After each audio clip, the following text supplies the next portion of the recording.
You're listening to Systemic Era Podcast.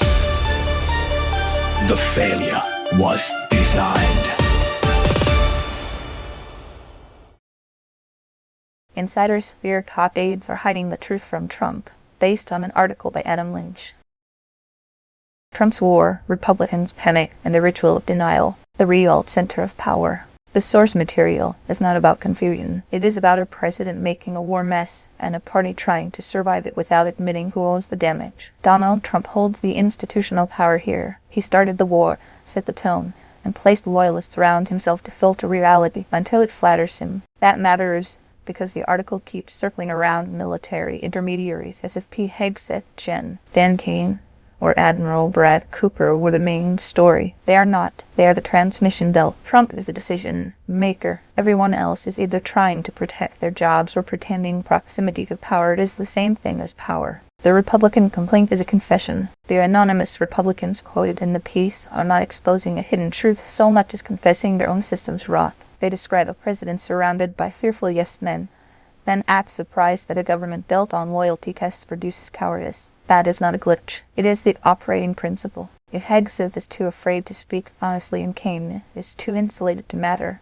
that is not an accidental personnel problem. It is what happens when a movement prizes obedience over competence and then hands the machinery of war to people selected for compliance. Misdirection as damage control. The article tries to frame the problem as a failure of Caine, or between commanders and the president. That is a convenient evasion. It shifts attention from the man who authorized and escalated the war to the men who are now managing his ignorance. The scapegoat here is not Trump, it is the silence around him. The result is a familiar political trick.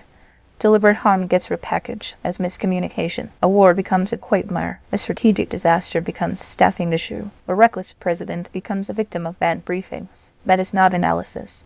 It is damage control for an administration that wants the consequences without the accountability. War by loyalist theater. The piece also reveals how Republican power actually functions now, through a narrow circle of insiders who are terrified of upsetting the men at the top. The Senate Armed Services Committee member admits the obvious in private, but only in private. That is the core problem. Republican institutions still exist, but only as venues for anonymous complaint after the decision has already been made. Meanwhile, Trump's public line on peace deals melting away tells you everything. The administration can hint at peace, advertise success, and still keep the war machine running. The point is not clarity. The point is narrative management long enough to limp into the midterms. What this story really shows. This is not a story about one timid general or one overmatched secretary. It is a story about how authoritarian politics degrades institutions from the inside.